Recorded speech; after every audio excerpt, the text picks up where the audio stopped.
The West Virginia National Weather Service has placed more than half of the state under flood watch. A band of storms from the southwest is expected to move through West Virginia early Saturday morning. Flood watch covers most of southern West Virginia, the Middle Ohio Valley, the central counties of West Virginia, and both. Meteorologists are forecasting up to 3 inches of rain in some areas. The National Weather Service has issued several flash flood warnings in the watch area. Water overflowed its banks in parts of Ditch, Cabell, Lincoln, Wayne and Putnam counties. Governor Jim Justice has announced a state of readiness for all 55 counties.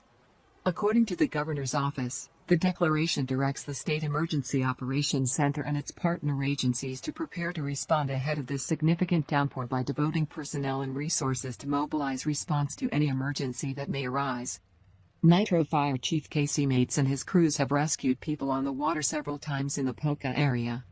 "Come back and don't drown, that's the motto," said Mates. "Do not try. Just because you've been living in the area for a long time, thinking you can do it, the water will carry your car." Mates said residents living in flood-prone areas should look for higher ground. He expected the problems in some areas to last until Saturday. "The rain will continue for some time.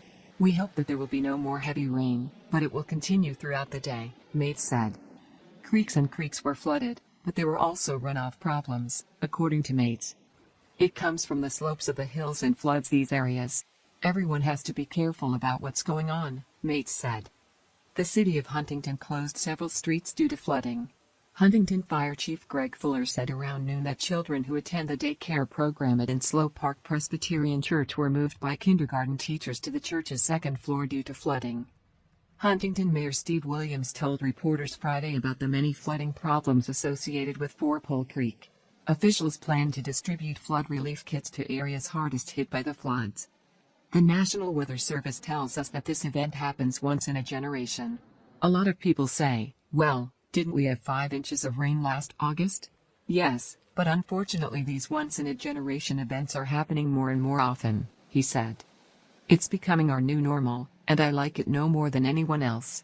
By subscribing to the channel, you will be in the front row to monitor climate change in the world."